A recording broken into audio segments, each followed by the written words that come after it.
The room was designed to feel important. Polished wood walls, heavy curtains pulled tight over the windows, a low-hanging lamp casting yellow light onto the table like a spotlight. Cigarette smoke drifted lazily through the air, blurring the edges of the men seated inside. This wasn't a place for negotiation, it was a place where decisions were forced. Joe Louis sat at the center of the table. He wore a tailored suit, sharp and clean, but his hands told a different story. Thick knuckles, scarred skin, hands built for punching, not signing contracts. He shifted slightly in his chair, the weight of the room pressing down on him harder than any opponent ever had in the ring. Across from him sat the men who claimed they could protect his career. Promoters with slick smiles. Lawyers who spoke softly but watched everything. And behind them, leaning against the walls, were the enforcers, silent, broad-shouldered men whose only job was to make sure conversations didn't end badly for the wrong side. A thick contract lay open in front of Joe. Page after page of small print. Percentages. Clauses. Words meant to confuse, not clarify. One of the men leaned forward and tapped the paper with a finger. Standard agreement, champ, he said smoothly. This is how winners stay winners. Joe glanced down at the document. He didn't fully understand the language, but instinct told him something was wrong.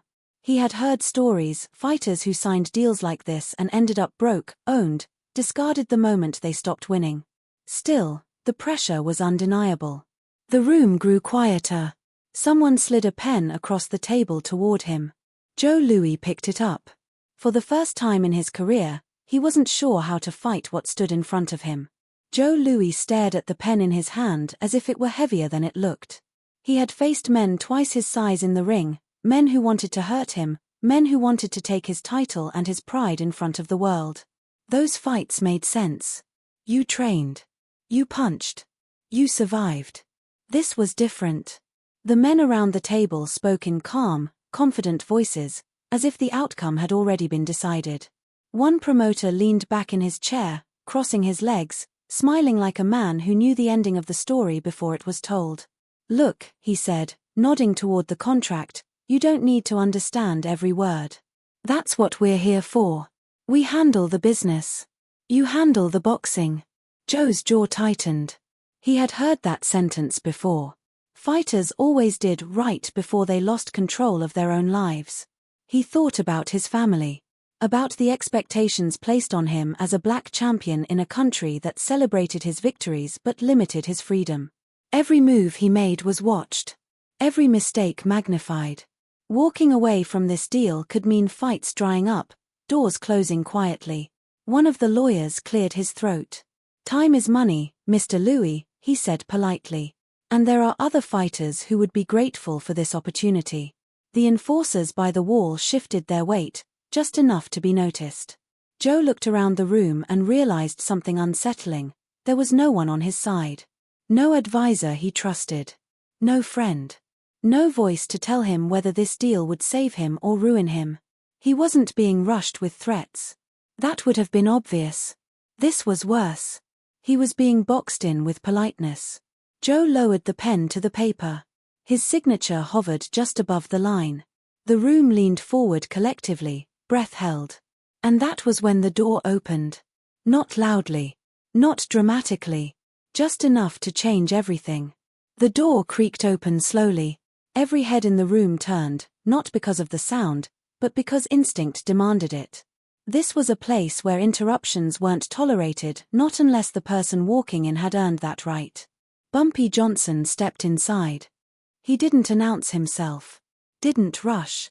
He wore a dark suit, perfectly pressed, his hat low over his eyes. His presence carried weight the way silence does before a storm, calm, measured, undeniable. The enforcers straightened unconsciously. One of the promoters frowned. "This is a private meeting," he said, attempting authority that didn't quite land. Bumpy closed the door behind him and glanced around the room once, taking in every face, every posture, every shift of discomfort. Then his eyes settled on Joe Louis. He walked to the table and stopped beside him. "Joe," Bumpy said softly, like they were meeting over coffee instead of contracts and consequences. "Mind if I take a look at that paper?" The room froze. No one laughed. No one objected outright. Because everyone knew who Bumpy Johnson was, Harlem's quiet governor, a man who solved problems without raising his voice and ended them without witnesses. One of the lawyers tried to regain control. "Mr. Johnson, this is none of." Bumpy held up a hand. Not aggressive. Just final. He took the contract from in front of Joe and skimmed it quickly. His eyes moved faster than expected. He didn't need long. He reached into his coat pocket and pulled something out. A straight razor. Not flashy. Not theatrical. Just clean steel catching the light as he set it gently on the table, right on top of the contract. The message was immediate and unmistakable. "This paper," Bumpy said calmly, "owns this man's future." He tapped the razor lightly against the page. "And if he signs it, somebody here is going to owe me an explanation." No threats. No raised voices. Just truth, laid bare. And for the first time since the meeting began, Joe Louis wasn't alone. No one spoke. The razor sat on the table like an exclamation point, glinting under the yellow light. It didn't move. It didn't need to. Its presence had already rewritten the rules of the room. One of the promoters cleared his throat and forced a smile that didn't reach his eyes. "Now let's not get dramatic," he said, spreading his hands. "This is all standard business." Bumpy Johnson finally looked at him. "Just once." That word, Bumpy replied evenly, gets used a lot right before people lose everything. The lawyer shifted in his seat. He began flipping pages, speaking faster now, explaining clauses that had gone unmentioned before: percentages, rights, control. His voice cracked slightly as he talked, as if he suddenly understood the danger of speaking too much. Joe Louis listened carefully. For the first time that night, the fog began to lift. He saw the trap clearly now, the way the contract locked him into years of dependency, the way success would enrich everyone at the table except the man risking his body. Bumpy turned to Joe. "You don't owe them a signature," he said quietly. "You already earned your name." The room felt smaller. The enforcers near the wall avoided eye contact. They knew better than to reach for anything. This wasn't their fight anymore. The promoter leaned forward. "We can renegotiate," he offered.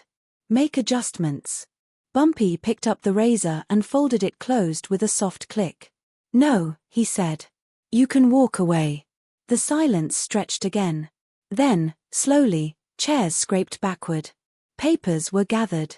The men stood, not angry, not loud, just defeated. One by one, they filed toward the door without a single threat or insult. Because everyone in that room understood the truth. Some battles aren't won with fists. They're won by knowing exactly when to show steel. The air was lighter, as if something heavy had been lifted without anyone needing to say it out loud. Joe Louis sat still for a moment, staring at the empty chair across from him, the contract now folded and forgotten beneath the lamp.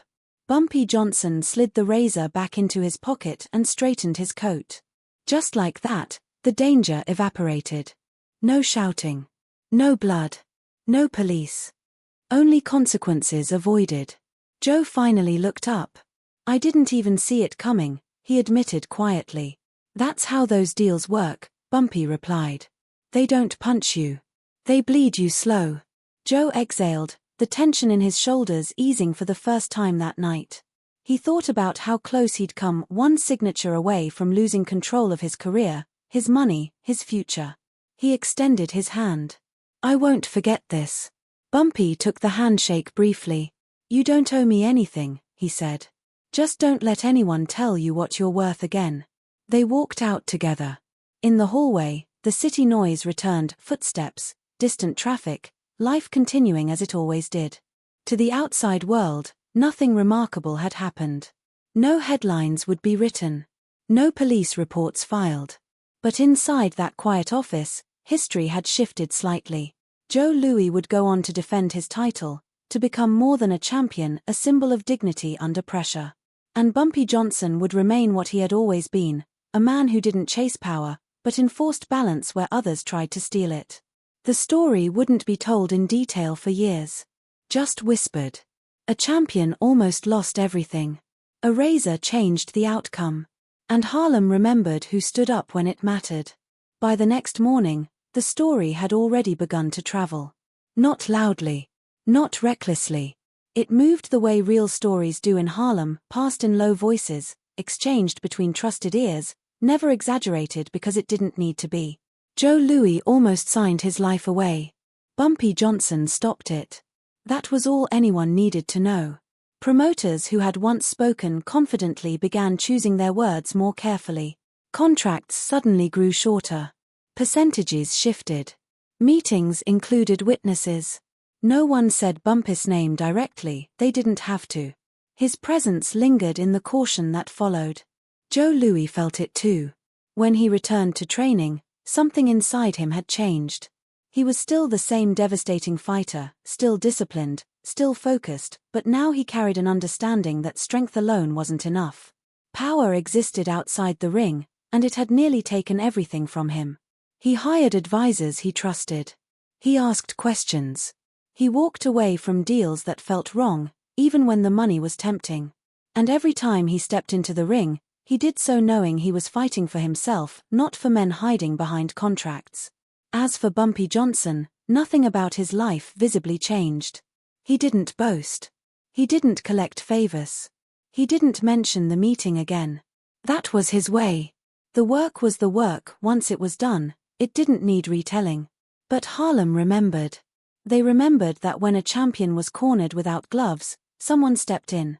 Not with noise. Not with chaos. But with clarity and steel. Years later, when Joe Louis would be asked how he survived a world eager to use him up, he never told the full story. He only said this. Someone showed up when it mattered. And that, more than any headline, was the truth.